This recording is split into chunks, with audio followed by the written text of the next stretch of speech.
가끔 시장이나 혹은 백화점 혹은 역전 같은 광장 같은 곳에 가면은 어린아이가 당황해서 우는 소리를 들을 때가 있습니다.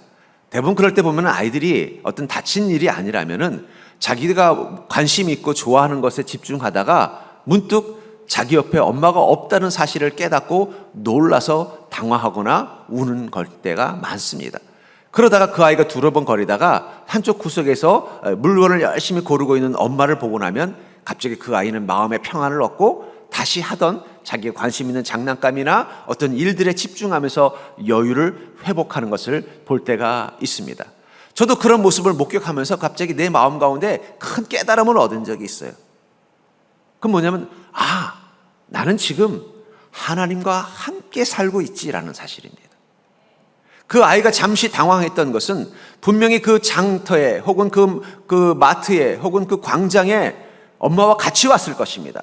그때만 해도 자신이 엄마와 함께 있다는 사실을 기억하고 있었을 것입니다.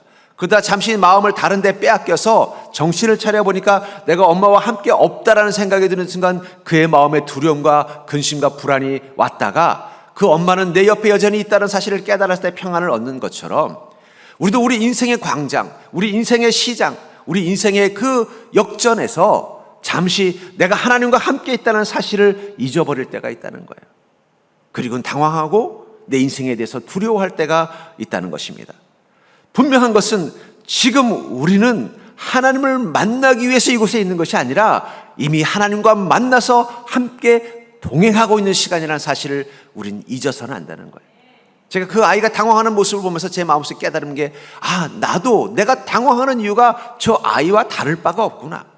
내가 지금 하나님과 함께 살고 있다는 사실을 내가 잠시 잊었기 때문에 내 상황에 대해서 두려워하고 당황하고 불안해했던 것이구나. 그걸 깨달은 적이 있습니다. 갈라디아서 2장 20절에 보면은 내가 그리스도와 함께 십자가에 못 박혔나니 그런즉 이제는 내가 사는 것이 아니오 오직 내 안에 그리스도께서 사시는 것이라. 이제 내가 육체 가운데 사는 것은 나를 사랑하사 나를 위하여 자기 자신을 버리신 하나님의 아들을 믿는 믿음 안에서 사는 것이다 하면서 이 그리스도인은 내가 지금 이곳에서 사는 모습을 무엇이라고 표현하고 있냐면 오직 내 안에 그리스도께서 사시는 것이다 라고 말하고 있다는 것입니다. 물론 우리 안에 오직 주님만 계시다는 의미, 신학적 의미도 되지만 이걸 정서적인 의미로 표현한다면 이런 것이죠. 지금 나는 내 안에 주님이 계시다는 게 너무 강력하게 느껴진다는 거예요. 마치 아들을 군대를 보내놓고 늘 걱정하고 근심하던 그 엄마가 첫 휴가를 나온 아들이 그 집에 와서 자기 방에 누워있는 것만 느껴도 갑자기 마음에 평안이 있고 마치 그 집안이 꽉 찬 것처럼 느낀다고 그러더라고요. 저는 아들이 없어서 그 느낌이 뭔지 모르겠습니다만은 그런 것처럼 오직 내 안에 그리스도께서 사신다는 이 말은 신학적인 메시지도 되지만 정서적으로 어떤 것이냐면 지금 나는 오직 주님과만 있는 인생이라는 사실이 너무 강력하고 절절하게 느껴지는 거라는 거예요. 그게 기쁨이라는 것입니다. 그게 소망이고 힘이 된다는 것입니다. 여러분들 우리는 잊지 마시기 바랍니다. 오직 내 안에 그리스도께서 사신다는 그 고백, 주님은 지금 나와 함께 살고 계신 것입니다. 내 인생이 어떤 상황이든 어떤 모습이든 주님은 나와 함께 살고 계시다는 것입니다. 이것을 기억하는 것이 우리가 어쩌면 우리가 처한 이 광장의 시간, 이 시장의 시간, 이 낯설고 당황되는 그 시간 가운데 두려움과 절망과 외로움에 사로잡히지 않고 여전히 마음의 평안과 기쁨과 자유함을 누릴 수 있는 가장 기본적인 우리의 마음의 자세라는 것입니다. 그렇다면 날마다 그리스도와 함께 사는 우리가 결코 잊어서는 안 되는 것이 무엇일까요? 전 여러분들의 인생의 한가운데서 이 어린아이처럼 당황하는 자가 아니라 그래 나는 지금 내 안에 그리스도께서 살고 계신다는 것이 충만하게 느껴지는 그리스도의 임재의 기쁨으로 말미암아 여러분들이 오늘 사는 삶 가운데서도 여전히 평안과 자유함과 여유를 가지고 사는 복된 인생이 될 수 있기를 주의 이름으로 축원합니다. 그러려면 우리가 결코 잊어서는 안 되는 것이 있습니다. 그것은 바로 그리스도와 함께 사는 우리는 부활을 향해 가는 중이라는 사실을 잊어서는 안 된다는 것입니다. 우리가 왜 그리스도와 함께 살고 있는가? 부활을 향해 가는 중이라는 것입니다. 본문 11절에 보니까 예수를 죽은 자 가운데서 살리신 이의 영이 너희 안에 거하시면 그리스도 예수를 죽은 자 가운데 살리신 이가 너희 안에 거하시는 그의 영으로 말미암아 너희 죽을 몸도 살리리라. 우리의 몸도 어떻게 한다는 거예요? 죽을 몸도 살리리라. 여러분, 그리스도인은요, 예수 그리스도를 통해서 부활의 몸으로 사는 자라는 사실을 기억하시기 바랍니다. 그 다음 구절에 뭐라고 말하고 있습니까? 생각하건대 현재의 고난은 장차 우리에게 나타날 영광과 비교할 수 없도다. 우리의 죽을 몸도 살린다고 말하고 그 다음에 뭐라고 말하냐면 현재의 고난 그리고 앞으로 나타날 영광을 비교하고 있다는 것입니다. 저는 우리 그리스도인에게 오늘이라는 건 무엇일까? 그것은 바로 고난과 영광의 과도기라고 생각합니다. 우린 연약하고 죽을 육체를 가진 자입니다. 죄로 인해서 타락한 몸을 가지고 이 땅을 살기 때문에 그것이 우리 인생의 고난을 막을 힘이 없어서 우린 끊임없이 고난을 당하는 것입니다. 여러분, 이번에 코로나로 인해서 많은 사람들이 어려움을 겪었잖아요. 그래서 아픈 분들을 전화해 보면요, 어떤 분은요, 글쎄요 목사님 뭐 별로 열이 좀 나다 마는데요 하는 사람도 있고, 어떤 사람은 이거 목사님 죽다 살았습니다 하는 분도 있더라고요. 그 차이가 뭘까요? 그 고난을 이길 몸을 가진 사람은 뭐 그냥 열만 감기 같던데요, 저는 별로 증상도 몰랐습니다 하는 사람이 있는 거고, 그 고난을 감당할 몸이 안 된 사람은요, 죽다 살아나는 것입니다. 우리 몸은 죄로 말미암아 타락한 몸입니다. 죽을 수밖에 없는 몸이라는 거예요. 그렇기 때문에 우리는 인생의 고난을 우리 몸으로 다 느끼고 살아야 되기 때문에 죽을 것 같은 거예요. 근데 중요한 건 뭐라고 말했어요? 너희 죽을 몸을 살리시리라. 그게 바로 영광의 때라는 거예요. 그게 완성되는 게 영광의 때라는 거예요. 어떤 것도 내 육신의 삶과 내 영혼의 삶에 고통을 주지 않는 상태까지 가는 것, 그게 바로 영광의 삶이라는 거예요. 그럼 지금은 어떤 시간이라는 거예요? 그 고난과 영광의 중간, 과도기라는 거예요. 과도기. 이 과도기는 저는 이렇게 정리하고 싶어요. 우리의 지금은, 절 따라해볼까? 우리의 지금은 덜 익은 시간이다. 덜 익었다는 것은 익지 않는다는 뜻이 아니라 아직 덜 익었다는 뜻이죠. 익고는 있는데 뭐예요? 완전히 익은 맛이 되지 않는 것이죠. 여러분, 과일도 그렇잖아요. 덜 익은 과일이 있고 잘 익은 과일이 있습니다. 과일이 맛있을 때는 언제예요? 잘 익었을 때예요. 덜 익은 과일은요, 아무리 내가 좋아하는 과일이라도 맛이 없을 수밖에 없습니다. 그러나 중요한 건 그 과일이 계속 맛이 없는 건 아니에요. 잘 익으면 이젠 맛있는 과일이 되는 것입니다. 왜 우리는 지금 내 인생의 그 고난을 내 몸으로 느끼고 살아야 되는가? 그것은 우리가 멸망할 자요, 실패할 인생이라서가 아니라 덜 익은 존재이기 때문이라는 거예요. 부활을 향해 아직 과거 있는, 과도기에 있는 인생이기 때문에 덜 익은 시간이라는 거예요. 그런 의미에서 그리스도인에게 오늘이라는 것은 은혜와 부활의 복이 덜 익은 시간이라는 거예요. 하나님이 나는 사랑하지 않으셔서 내 인생 가운데는 은혜와 복이 또 부활의 그 기쁨이 없는 게 아니라 덜 익어서 그렇다는 거예요. 고난과 영광을 향해 하는 과도기라는 것입니다. 여러분, 이 농부가, 과수원을 하는 농부가 언제 과일을 따는지 아세요? 다 익었을 때 따지 않습니다. 덜 익었을 때 따요. 왜 덜 익었을 때 따죠? 그 덜 익은 걸 따서 박스에 포장을 해서 시장에 내다 놓으면요, 그 사이에 한 며칠, 일주일 이상 지나잖아요. 그럼 나중에 이 소비자가 그 과일을 살 때쯤 되면 그 과일은 어떻게 되는 거예요? 익어 있는 것입니다. 농부는 그걸 알기 때문에 덜 익은 그 과일을 따는 것입니다. 왜냐하면 이 과일은 농부가 먹으려는 것이 아니라 이 시장에서 이 소비자들이 사서 먹게 하기 위해서는 먼저 미리 익어버리면 안 되는 거예요. 그들이 사 먹을 때까지 그 시차를 두고 그 과일을 따는 겁니다. 그러니까 농부가 땄을 때 그 과일은 맛이 없어요. 그러나 시장에서 소비자가 그것을 살 때는 익어서 맛있는 과일이 되는 것입니다. 그러니까 덜 익은 그 과일을 추수했을 때 그것은 아직 익지 않았기 때문에 떫고 맛이 덜하지만 시간이라는, 또 숙성이라는 과정을 지나면 이제 익은 과일이 되면 맛있게 되는 것처럼 우리가 이미 예수 그리스도 통해서 부활의 몸으로 사는 존재이지만 아직 덜 익었기 때문에 우리는 우리 인생 가운데 부활의 기쁨을 온전히 누리지 못한다는 거예요. 그러나 중요한 건 장차 올 그때는 어떻게 될까요?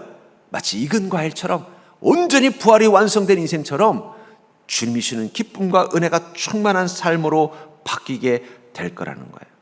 그래서 여기 장차라는 단어는 그냥 된다 안 된다가 아니라 준비가 된, 반드시 이루어질 결과라는 거예요.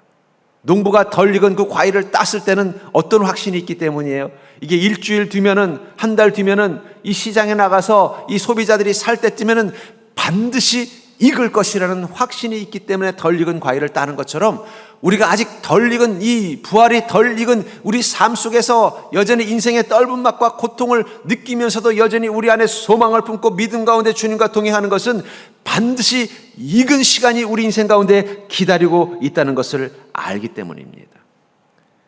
그러니까 여러분들이 지금 잠시 그 덜 익은 과일처럼, 그 떫은 맛처럼 인생의 고난 가운데 있다고 해서 우리가 부활하지 않은 몸이 아니라는 것입니다. 아닌 것이 아니라는 것입니다. 우리가 주님의 은혜가 없는 인생이 아닌 것이 아니라는 것입니다. 지금 여러분들은 더 익기만 하면 된다는 거예요. 아무리 좋은 과일, 아무리 최고의 나무, 아무리 최고의 농부, 아무리 최고의 과수원에서 딴 과일이라도 익지 않은 것은 맛이 없습니다. 그러나 기다리면 익을 것이고, 익었을 때 먹으면 맛있습니다. 그래서 이 가을쯤 되면은 가끔 이 감을 사오면은요, 어떤 감은 익어서 맛있고 어떤 감은 떫어서 맛이 없습니다. 그럼 그 감은 어떻게 해요? 잠시 밖에다 놔둬요. 며칠 지나면요, 익어서 달게 맛있게 된다는 거예요. 그러니까 여러분들의 인생이 왜 떫을까? 나는 주님께서 은혜를 주지 않고 부활의 소망을 주지 않아서 그런 게 아니라 덜 익어서 그런 거구나. 그러니까 오늘부터 가서 여러분들이 인생의 떫은 맛을 느낄 때마다 아직 내가 덜 익어서 그렇습니다. 주님, 제가 푹 익게 해주시옵소서. 부활의 몸으로, 부활의 영혼으로, 온전한 믿음으로 완전히 숙성된 자 되게 도와주시옵소서. 그러면 그때부터 부활의 기쁨을 여러분들의 삶 가운데 경험하는 자가 될 줄 믿습니다. 그래서 로마서 4장 20절부터 21절에 보면은 믿음이 없어 하나님의 약속을 의심하지 않고 믿음으로 견고하여져서 하나님께 영광을 돌리며 약속하신 그것을 또한 능히 이루실 줄을 확신하였으니. 여러분들, 우리가 믿음으로 주님과 함께 동행한다는 것은 우리의 미래를 예측하는 것입니다. 어떤 것이요? 능히 이루실 줄 아는 확신. 하나님 반드시 나와 함께 계시면서 내 인생을 복되게, 마치 익은 과일처럼 부활을 어떤 놀라운 열매를 맺은 자처럼 하나님이 역사하실 거라는 내 미래에 대한 확신을 가지고 살아야 된다는 거예요. 그러니까 여러분, 그리스도인은 지금도 확신이 있어야 돼요. 아까도 말한 것처럼 농부가 덜 익은 과일을 나무에서 딸 수 있는 이유는 이것이 시장에 가면 반드시 익을 거라는 확신이 있기 때문이죠.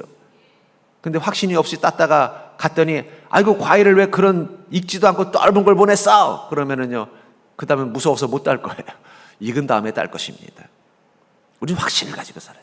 지금은 덜 익어서 내 인생에 여전히 고난이 있고 아픔이 있지만 장차 올 부활의 영광을 소망하면서 어떻게 해요? 그것을 이미 거둔 자처럼, 익은 자처럼 사는 게 바로 확신이라는 것입니다. 그것은 바로 믿음으로 견고하게 사는 것이죠. 그 확신이 있는 사람은 날마다 어떻게 해요? 믿음의 견고함으로, 말씀의 견고함으로, 그 믿음의 마음가짐을 가지고 하루하루 살아가면서 지금도 하나님의 영광을 생각하며 기뻐하고 감사하며 찬양하며 사는 것입니다. 그래서 제가 끊임없이 강조하는 거예요. 감사는 무엇이 아니라고요? 조건이 아니라 태도다. 왜 태도예요? 우리는 예측하기 때문입니다. 우리 인생이 익을 날이 올 거라는 걸 확신하기 때문입니다. 그리고 우리 안에는 믿음이 그것을 더 견고하게 해주기 때문입니다. 하나님은 내 인생을 반드시 복되게 해준다는 확신에 대한 믿음의 견고함이 있기 때문입니다. 그것이 우리가 하나님께 영광 돌리는 방법으로 감사를 고백하는 거예요. 그래서 감사는, 그리스도인에게 감사는 조건이 아니라 태도입니다. 아직 떫더라도 익은 자처럼 감사하는 자가 되기를 주의 이름으로 축복합니다. 아직은 내 인생에 고난이 있더라도 장차 올 영광을 확신하면서 기뻐하는 인생 되기를 주의 이름으로 축원합니다. 두 번째로, 우리가 날마다 그리스도와 함께 사는 우리가 결코 잊어서는 안 되는 것은, 바로 그것은 영혼의 복을 쌓으며 가는 중이라는 사실을 잊지 말라는 것입니다. 여러분, 우리는 영혼의 복을 쌓으면서 지금 날마다 주님과 함께 살고 있는 인생이라는 사실을 잊지 마시기 바랍니다. 본문 14절을 보시면, 무릇 하나님의 영으로 인도함을 받는 사람은 곧 하나님의 아들이라. 누구의 영으로 인도함을 받는다고요? 하나님의 영으로 인도함을 받는다. 여기 인도하다라는 말이 헬라어로 아고라는 단어를 쓰는데, 이것은 운반하다, 가져오다라는 뜻이에요. 어떤 것을 운반하고 가져온다는 것은 목적이 분명할 때 쓰는 단어입니다. 그냥 심심해서 여기 있는 물건 일로 옮기는 게 아니라 내가 뭘 하기 위해서 이걸 옮기는 거예요. 그래서 더 중요한 건 우리는 거기서 하나님의 영, 성령님과 우리의 관계를, 우리를 받는 존재라고 말하고 있다는 거예요. 수동적이라는 거예요. 그러니까 여러분, 성령님이 우리와 함께 계신 이유가 내가 가는 길을 도와주고 내가 가는데 함께 계시어 주기 위해서가 아니라 성령님이 가는 길을 우리가 따라가게 하기 위해서 우리와 함께 계신다는 사실을 기억하시기 바랍니다. 그러니까 여러분, 절 따라 볼까요? 그리스도인은 친구 따라 강남 가는 자가 아니라 성령님 따라 강남 가는 자이다. 우리 속담에 친구 따라 강남 간다 그러잖아요. 그러면 그 강남 가는 사람은 누가 주도하는 거예요? 그 친구가 주도하는 것처럼 우리 인생에 성령님이 함께 사신다는 거는 성령님 나 여기 갈 건데 따라가시죠, 이게 아니라 성령님 어디 가실 거예요? 제가 따라갈게요가 된다는 거예요. 그게 바로 인도함을 받는 이 수동성이라는 것입니다. 그럼 왜 주님께서는 우리를 인도하실까요? 그 성령님의 목적을 위해서 가져가시는 거예요, 우리를. 저희 교회 지하에는 창고가 있습니다. 그 창고에는 이 공구실이 있어요. 저도 가끔 그 공구실을 갈 때가 있습니다. 가서 제가 필요한 어떤 작업을 위해서 필요한 공구를 찾을 때가 있어요. 그럼 들어가서 가만있어 봐, 톱이 어디 있더라 하면 그건 왜 제가 톱을 찾을까요? 뭔가 자르려고 하는 것입니다. 그래서 그걸 가지고 간다는 건 뭘 얘기하는 거예요? 이제 이 톱으로 내가 나무를 자르든 뭘 자르겠다는 것을 뜻하는 것입니다. 성령님이 여러분들을 만나시고 함께 하시는 것은 여러분들을 마치 그 공구실에 있는 그 공구처럼 하나님의 도구와 영광이 되기 위해서 여러분들을 찾는 것입니다. 찾아서 어떻게 해요? 어디 있더라 그리스도인들이, 그리고는요 그 인생을 가져다가 어떻게 하시는 거예요? 하나님의 계획과 영광을 위해서 여러분들의 인생을 사용하신다는 거예요. 이게 중요한 것입니다. 우리는 하나님의 영광과 계획을 위해서 사용되기 위해서 하나님께서 우리를 영으로 인도하는 자라는 것입니다. 여러분들, 그리고 그것을 뭐라고 말하냐면 우리는 하나님의 상속자다라는 단어를 통해서 이야기하고 있죠. 우리는 하나님의 상속자로서 그 영광을 누리는 자가 되고 있다는 것입니다. 근데 그 상속자라는 것은 구체적으로 어떤 사람이 되는 거예요? 아까도 말한 것처럼 목적이 분명하다는 거예요. 우리 이재용 씨, 이 삼성전자의 이 상속자인 이재용 씨가 그 아버지 이건희 씨 뒤를 이어서 삼성의 어떤 총수가 됐을 때 그냥 아들이기 때문에 그에게 그 자리를 준 게 아닐 것입니다. 아마 그가 그 자리에 갈 때까지 분명히 자녀들 중에서 그 아들을 자신의 후계자로 만들기 위해서 어떻게 해요? 아버지는 계속 그를 인도했을 거예요. 후계자 수업을 충분히 받게 한 다음에 그 자리에 올라가게 하는 거지 그냥 아들이기 때문에 그 자리에 가는 게 아니에요. 그러니까 기업 중에 망하는 기업 보면은 후계자로 상속자로서 준비되지 않은 아들을 세워놨다가 망하는 기업들이 많아요. 그렇기 때문에 이 자녀들에게 상속을 하더라도 어떻게 해요? 어떻게 하면 나보다 더 이 회사를 잘 운영할 수 있는 그런 CEO가 될 수 있는가를 훈련시킨다는 거예요. 그것을 위해서 그의 인생에 대해서 관심을 갖고 계획을 하고 너 유학도 갔다 와라, 이걸 전공해라, 또 회사에 와서 이런 일을 하라 하는 이유가 뭐예요? 그 인도하는 이유가 뭐예요? 목적이 있다는 거예요. 우리 그리스도는 하나님의 상속자로서의 인생을 살게 하시기 위해서 우리를 지금도 함께 하시면서 인도할 때 하나님이 집중하시는 부분은 무엇일까요? 여기 하나님의 영으로라는 단어를 통해서 우리의 영혼을 성장시키는 데 하나님 관심이 있다는 거예요. 여러분, 하나님이 함께 계시면서 우리에게 가장 관심이 있는 게 뭐라는 거예요? 영혼을 성장시키는 거라는 거예요. 제가 초등학교 때 과외를 조금 했었습니다. 아주 공부를 못한 건 아닌데 하여튼 과외를 조금 했었어요. 근데 과외 선생님이 이제 몇 번 바뀌었는데 보면은 그때 보면 다분 대학생 선생님인데 이 두 종류가 있어요. 한 선생님은 어떻게든지 나를 잘 가르쳐서 성적을 올려주게 하려고 애를 쓰는 분이 있고요. 어떤 선생님이 와가지고 야 문제 풀어봐 하고 자기 옆에서 자고 있는 선생님도 있습니다. 둘 다 똑같은 저의 과외 선생님이었는데 한 선생님은 너 이거 좀 풀어봐, 이거 봐, 이거 모르겠니? 하면서 다시 해봐, 막 어떻게든지 저를 성적을 올려주려고 애를 쓰는 선생님이 있는가 하면은요, 어떤 선생님은요, 그래, 너 이거 좀 풀어봐 해놓고 옆에서 딴짓하고 막 하다가 시간 되면은 내일 또 보자 그리고 그냥 가버리시는 선생님이 있어요. 뭐가 다른 겁니까? 관심사항이 다른 거예요. 저를 어떻게든 가르치려는 선생님의 관심사는 뭘까요? 저를 성장시키는 데 관심이 있는 거고. 그냥 와서 야, 너 문제 풀어봐. 숙제했어? 한번 이것도 한번 해봐 해놓고 본인은 관심도 없고 옆에서 그냥 뭐 딴짓하다가 시간 되면 가는 선생님은 어디에 관심이 있는 거예요? 과외비에만 관심이 있는 겁니다. 우리와 함께 계신 성령님은 무엇에 관심이 있을까요? 우리의 영혼이 어떻게든지 더 성장하기를 원하신다는 거예요. 그래서 영으로 오신다는 거예요. 영으로. 영호 6장 36절에 보니까 살리는 것은 영이니 육은 무익하니라. 내가 너에게 이른 말은 영이요 생명이라. 살리는 것은 뭐라고요? 영이니 육은 무익하니라. 저는 이 말씀 속에서 우리가 깨닫는 게 무엇이냐면 하나님의 관심사는 육보다는 영에 있다는 것입니다. 우리의 영혼을 살리는 것에 주님은 관심이 있다는 거예요.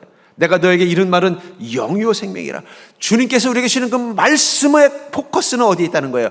우리의 영혼을 살리고 우리의 영혼을 성장시키는 데 포커스를 갖추고 있다는 거예요. 근데 우리는 여전히 주님 앞에 모여서 뭐예요? 육에만 관심이 있는 것입니다. 저희 아내가 대학생들을 가르치면서 제일 힘든 게 뭐냐라고 물어봤더니 그 얘기를 하더라고요. 요즘 대학생들은 몸만 컸지 중고등학생이라는 거예요.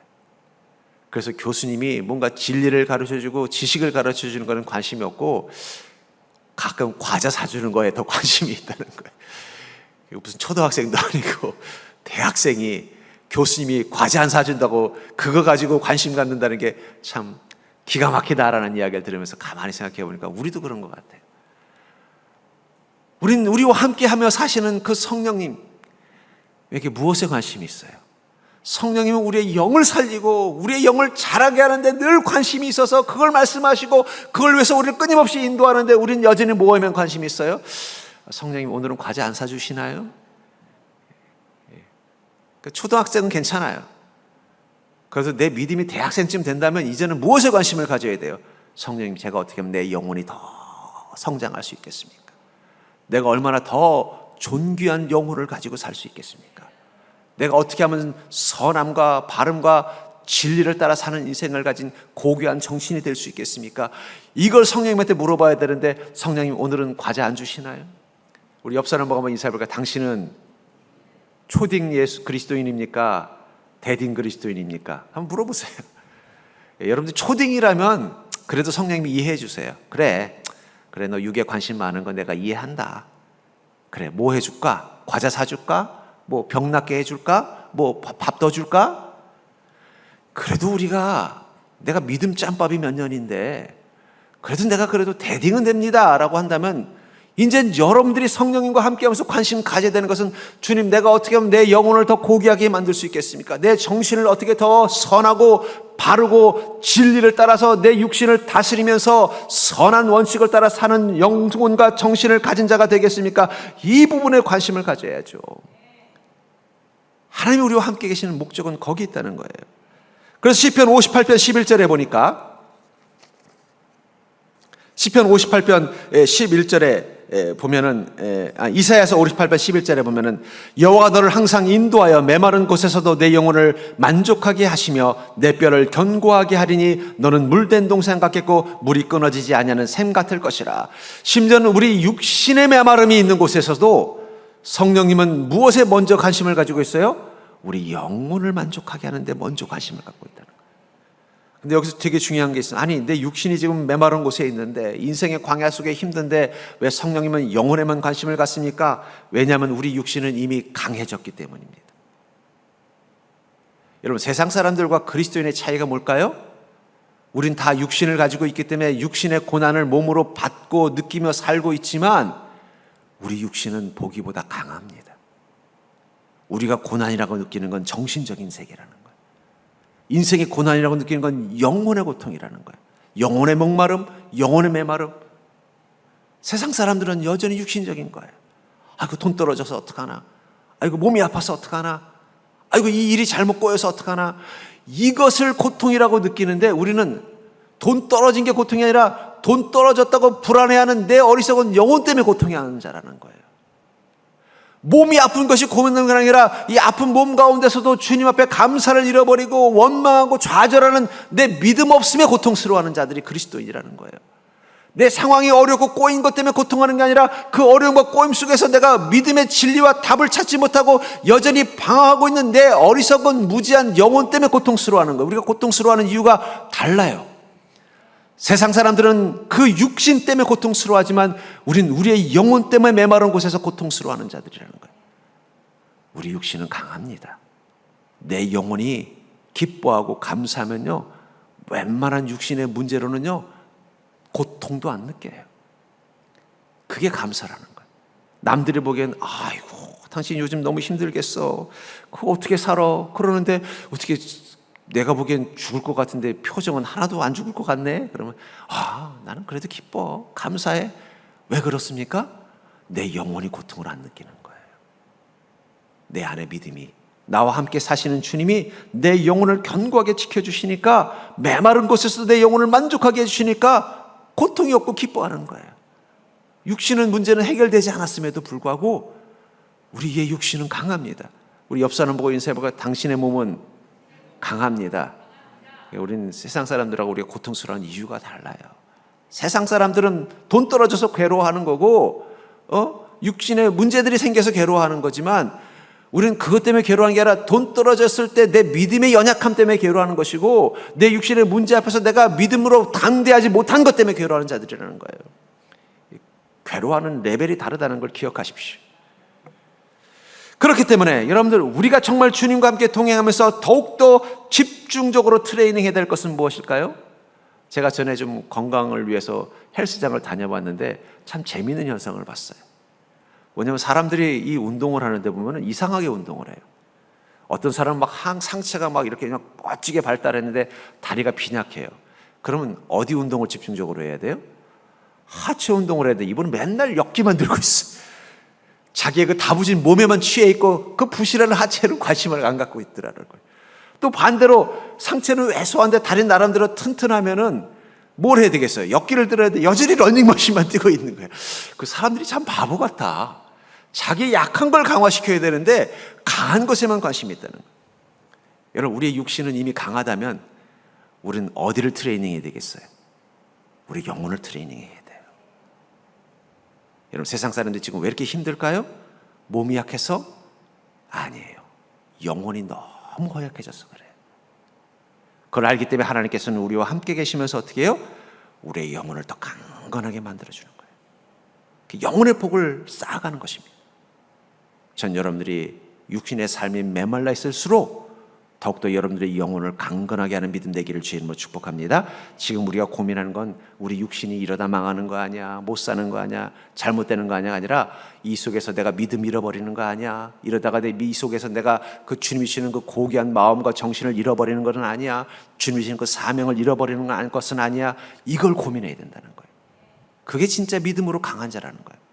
성령과 함께하는 자의 믿음이 있기를 주의 이름으로 축복합니다. 세 번째로, 날마다 그리스도와 함께 사는 우리가 결코 잊어서는 안 되는 것은 바로 믿음의 권능을 체험하면서 가는 중이라는 사실을 잊지 마십시오. 주님과 함께 사는 그리스도인은 믿음의 권능을 체험하며 가는 중이라는 사실을 잊지 마시기 바랍니다. 본문 11절부터 13절에 보면은, 예수를 죽은 자 가운데서 살리신 이의 영이 너희 안에 거하시면 그리스도 예수를 죽은 자 가운데서 살리신 이가 너희 안에 거하시는 그의 영으로 말미암아 너희 죽을 몸도 살리시리라. 그러므로 형제들아, 우리가 빚진 자로 돼 육신에게 져서 육신대로 살 것이 아니니라. 너희가 육신대로 살면 반드시 죽을 것이로되 영으로서 몸의 행실을 죽이면 살리라. 주님께서는 죽을 몸을 사시는 성령님이라고 말씀하면서 주님은 어떻게 한다는 거예요? 영으로서 몸의 행실을 죽이면 살린다라고 강조하고 있다는 것입니다. 베드로서 1장 5절에 보면, 너희는 말세에 나타내기로 예비하신 구원을 얻기 위하여 믿음으로 말미암아 하나님의 능력으로 보호하심을 받았느니라. 인생의 말세, 육신의 고난과 환난이 있는 시대를 표현하는 단어라면은 이때 주님께서는 우리를 하나님의 능력으로 보호하신다고 말하고 있습니다.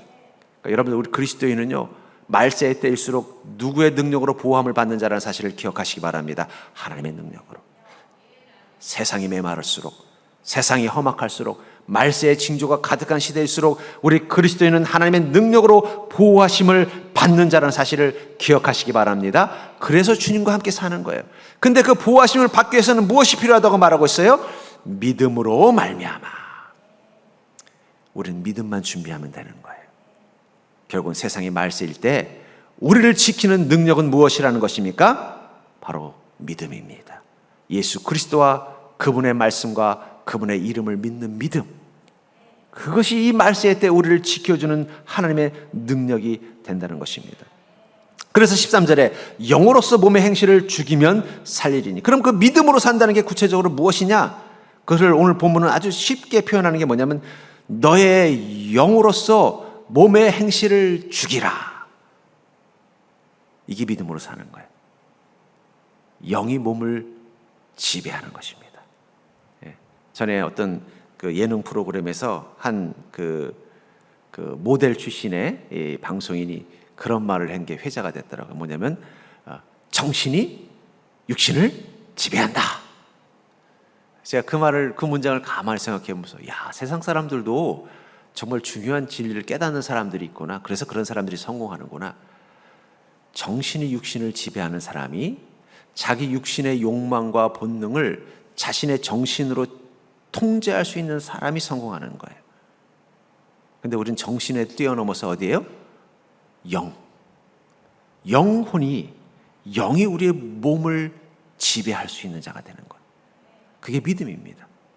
그렇기 때문에 믿음은 끊임없이 무엇과 싸울까요?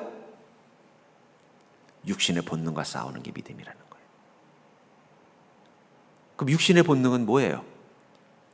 우선은 우리 안에 죄에 대한 끌림. 육에는 기본적인 본능이 있어요. 생존과 그 다음에 이 소위 확산, 이게 육의 본능입니다. 거기에만 사로잡혀 있는.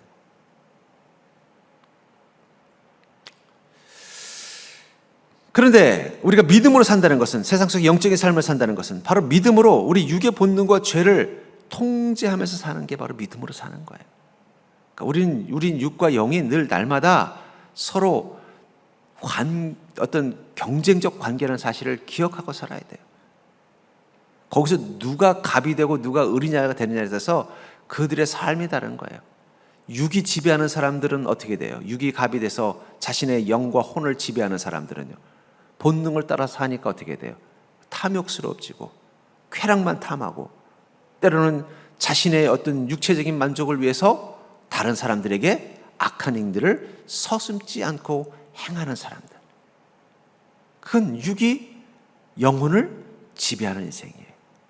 반대로 우리 그리스도인은요, 영이 육을 지배하는 자이기 때문에 영의 고귀함을 위해서, 진리를 위해서 주님이시는 약속과 말씀과 명령 때문에 우리 육신을 다스리고 통제할 수 있는 자가 되는 것입니다. 그런 의미에서 주님의 능력으로 보호함을 받는 그 힘의 근원인 그 믿음이 첫 번째로 우리 삶 가운데 나타날 때 나타나는 현상 중에 하나가 뭐냐면 바로 우리 육신을 다스리는 것입니다. 육신의 본능, 육신의 욕망, 육신의 끌림을 떼서 절제하고 다스릴 줄 아는 것. 여러분, 김치가 되려면 배추에게 제일 먼저 해야 되는 일이 뭐죠? 소금을 뿌려서 숨을 죽이는 것입니다. 숨이 죽지 않은 건 김치라고 부르지 않는 거예요. 그래서 그건 뭐라고 불러요? 겉절이. 겉절이는 엄밀하게 말하면 김치가 아니라 샐러드입니다. 샐러드. 코리안 샐러드예요. 그러나 김치를 코리안 샐러드라고 부르지 않는 이유는 뭘까요? 그건 숨을 죽이기 때문이에요. 소금물에 담가서 숨을 죽여야 그때부터 김치가 시작이 되는 거예요. 마찬가지입니다. 여러분들의 인생이 겉절이가 아니라 김치 같은 인생이 되려면 영으로, 그 영이 육신을 죽일 수 있는, 몸의 행실을 죽일 수 있는 믿음이 내 삶 가운데 뿌려져야 된다는 거예요. 그 믿음으로 살 때 우리 육엔 변화가 일어납니다. 바로 죽을 몸을 살리시는 하나님의 능력이 우리의 육신까지도 지키고 보호하심을 경험하는 것입니다. 그래서 성경에 나오는 위인들을 보십시오. 자신의 믿음으로 자신의 영이 자기의 몸의 행실을 죽이며 산 사람들. 그들은 그 육신의 위기가 왔을 때 하나님이 친히 오셔서 그들을 구원하고 돌보시는 걸 보지 않습니까? 바울 목사님 감옥 속에 있을 때 하나님이 친히 오셔서 그를 그 감옥에서 끄집어내고, 돌에 맞아 죽을 뻔했을 때도 하나님께서 그의 생명을 살려주시고, 끊임없이 그들을 보호하시는 은혜의 출발점은 어디 있다는 거예요? 우리가 하나님과 함께하면서 날마다 믿음으로 내 육신의 욕망과 그 죄를 죽이며 사는 믿음의 삶을 살 때 가능하다는 것입니다. 저는 성경에 나오는 여러 가지 말씀들 중에, 제게 은혜를 주는 여러 말씀 중에 특별히 저에게 어떤 특별한 상황 가운데 큰 은혜를 주는 말씀이 있습니다. 그것은 바로 로마서 1장 17절이에요. 복음에는 하나님의 의가 나타나서 믿음으로 믿음에 이르게 하나니 기록된 바 오직 믿음은 의인으로 말미암아 살리라 함과 같으니라. 제가 이 말씀이 특히 믿음으로 말미암아 의인은 산다는 말씀이 가장 감격을 줄 때는 지금 내가 잠시 고난의 시간 가운데 있을 때, 지금 내 상황이 광야의 메마른, 내 육신의 메마름이 느껴지는 시간일 때라는 거예요. 내 영혼이 힘들어하고 위태할 때입니다. 그때마다 저는 제 스스로에게 선포합니다. 오직 의인은 믿음으로 말미암아 살리라. 그래서 저는 다시 저의 믿음을 돌아봅니다. 나는 지금 하나님과 함께 살고 있다는 것을 확신하는 믿음인가? 의심 없이 부활을 향해 가고 있다는 사실을 의심하지 않고 확신하는 믿음인가? 날마다 내 영혼의 복을 쌓기 위해서 하나님의 인도하심을 따라 사는 인생인 것이 확실한가? 나는 여전히 믿음으로 말미암아 믿음의 권능으로 내 육신의 삶을 다스리면서 살아가고 있는 삶인가? 그런 의인인가? 그렇다면 나는 믿음으로 말미암아 살 것이다 라고 선포합니다. 그러면 다시 저는 믿음으로 돌아갑니다. 다시 주님과 동행하는 삶으로 돌아갑니다. 그러므로 사랑하는 성도님들, 의인인 여러분들은 믿음으로 말미암아 사는 존재라는 사실을 기억하시고 인생의 고난, 인생의 메마른 때에 더욱더 굳건한 믿음으로 하나님과 함께 동행하며 사는 귀한 인생 되기를 주의 이름으로 간절히 축원합니다.